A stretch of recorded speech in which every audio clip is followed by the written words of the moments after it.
Fala pessoal, boas-vindas à nossa primeira reação de conteúdos que a gente acha relevante para você aí do outro lado da telinha. Bom, eu sou o Enzo. Eu sou o Hugo. Nós somos fundadores da Seja Mais. Se você não conhece, a gente vai deixar um link aqui embaixo para você conhecer a nossa clínica online. Mas nesse vídeo de hoje, a gente separou alguns conteúdos muito importantes. Para te dar um contexto, é importante você entender que a gente é uma clínica de terapia, a gente vem da Universidade de Psicologia, o Hugo realmente se formou, eu fiz 4 anos da faculdade, depois eu comecei a focar mais nessa área de empreendimento, para a gente somar esforços juntos, e a gente está numa revolução mesmo da área de psicologia nesse momento, principalmente que a gente trazer cada vez mais práticas baseadas em evidências. E os conteúdos que a gente selecionou aqui é para, primeiro, trazer informação, desmistificar a área de psicologia e de saúde mental para você, e de uma maneira também que a gente possa trazer conteúdos relevantes de outras pessoas dessa mesma área. Pessoas que a gente admira, pessoas que a gente segue, acompanha e acredita muito, porque trazem filosofias muito semelhantes à nossa, que é sempre prezar ao máximo pelo cuidado de você aí do outro lado da telinha que está em tratamento de saúde mental. A gente sabe que não é fácil, então a gente quer trazer a melhor experiência para você, mais que isso, uma prática clínica baseada em resultados, capacidade de entrega. E antes de começar a reação aqui, só dando os créditos ao Felipe Psi. Segue ele lá no Instagram, chama Vou deixar aqui Psi_Felipe. embaixo para você. E no YouTube também, a gente vai deixar aqui os links das redes sociais dele. E bora lá, né? Reagir aí ao post dele. Bora para cima. Primeira publicação aqui do nosso Felipe Psi. Terapia cognitiva comportamental, a TCC, não é mais o padrão ouro para tratar depressão. Uma nova meta-análise mostrou que a TCC é igual a qualquer outra terapia. Vixe, Felipão, será que é isso mesmo? É mentira! Tô só entrando no clima de Arraial. Mas que tem gente dizendo que essa nova pesquisa diz isso, tem. Felipão devia estar próximo de junho, julho ali, quando fez essa publicação. Na realidade, quem diz isso não leu o que a própria pesquisa ainda mostra que, na verdade, existe uma superioridade da eficácia clínica da TCC sobre as demais formas de psicoterapia e melhor.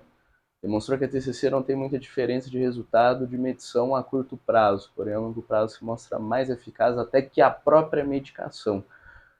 Mas um fato notório que temos é que o resultado da TCC tem diminuído nos RCTs ao longo do tempo. Gão, traduz para nós o que é um RCT. RCT, pessoal, é uma sigla em inglês para ensaio clínico randomizado. Ensaio clínico randomizado, pessoal, é o padrão ouro de pesquisa que existe para testar a eficácia de uma intervenção clínica, tá? Então, se você quiser testar a eficácia de uma intervenção clínica, ela tem que passar por uma série de rigores metodológicos que o ensaio clínico propõe, e dentro desses rigores você vai analisar os dados para verificar a eficácia dessa intervenção. Perfeito. Para fechar o post aqui, isso não é ruim. Significa que as pesquisas estão ficando cada vez mais rigorosas e só aumenta o nosso compromisso com o campo de pesquisa em procurarmos novos e melhores meios de tratamento. Pessoal, o que é importante? Vou trazer 2 tópicos aqui para a gente discutir. O primeiro, a gente acabou de confirmar para você que a TCC ela tem um resultado mais positivo a longo prazo do que a própria medicação.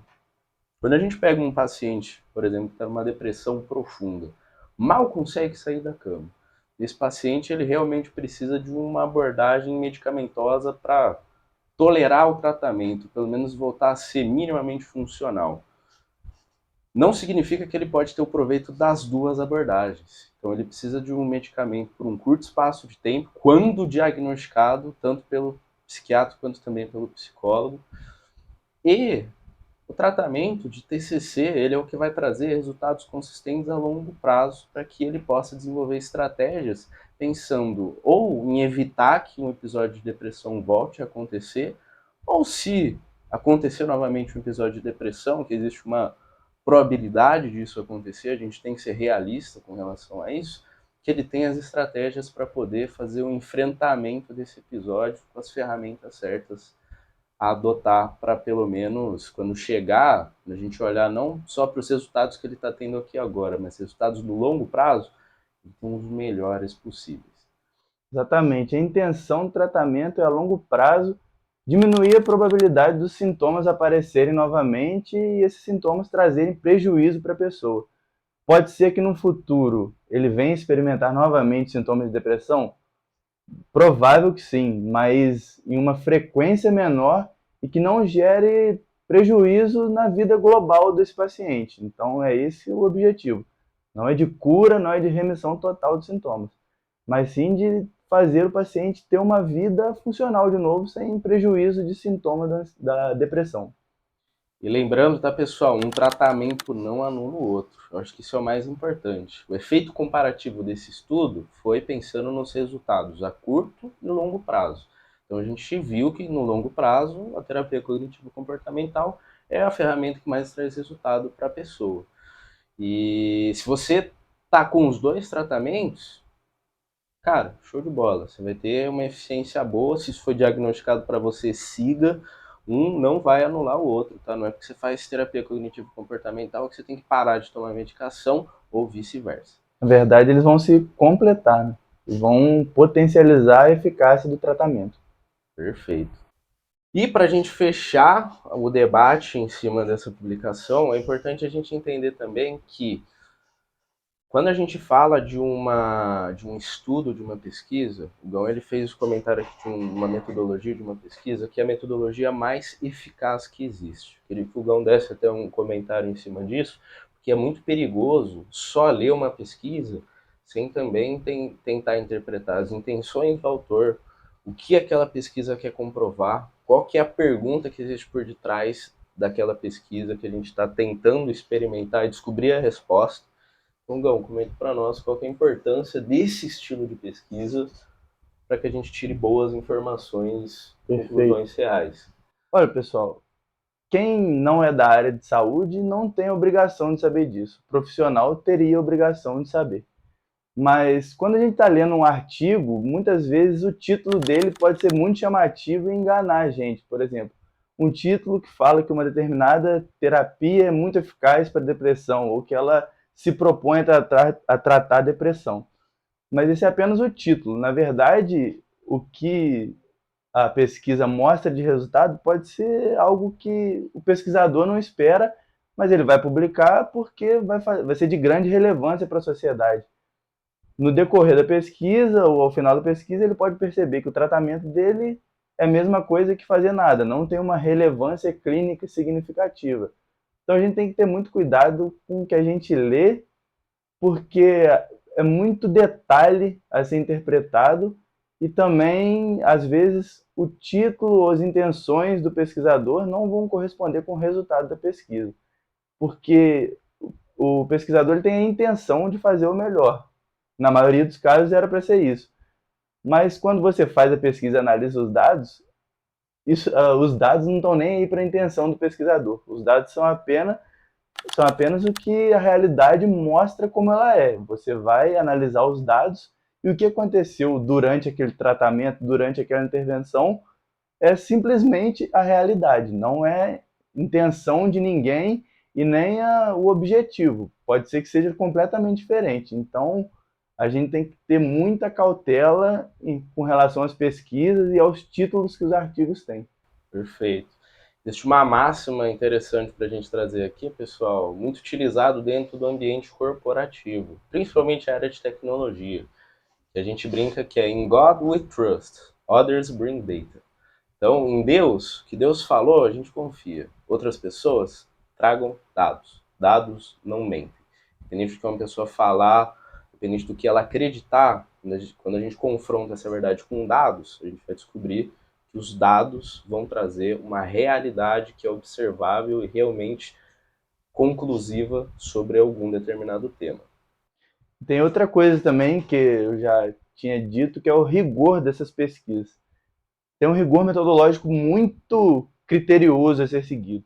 Porque, por exemplo, se o Enzo está fazendo uma pesquisa, ele quer que a terapia dele funcione, ele quer que a pesquisa dele funcione. Então, se a gente não tomar cuidado, a gente vai enviesar nossa pesquisa para que a nossa terapia dê certo. Se a gente enviesa a nossa pesquisa, o resultado ele é distorcido.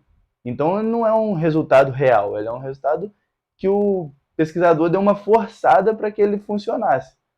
E a maioria das pesquisas acontece isso, então a gente tem que ter um filtro muito rigoroso para separar o que é pesquisa boa do que não serve para nada, não tem relevância clínica e não vai fazer diferença na vida das pessoas.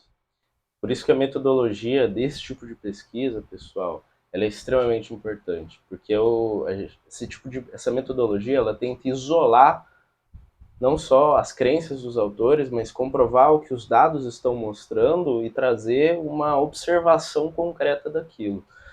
É feito muitas vezes até com múltiplos autores para a gente ter uma certeza de que aquilo não tem nenhuma intenção por detrás. É Exato. uma simples busca por uma verdade mais concreta, uma prática mais observável ou que traga mais resultado e medir isso realmente, não só pensando na intenção dos pesquisadores, na resposta de quem respondeu a pesquisa, mas no público que respondeu a pesquisa, o contexto que eles estavam inserindo, tentar Exato. isolar o máximo possível todas as variáveis para garantir que uma única coisa, aquilo é eficiente, não aquilo somado com tudo ao redor, que aí a gente tem um negócio que a gente não pode ter a certeza de da onde veio aquele resultado. E Exato. se a gente não tem certeza, isso não é evidência.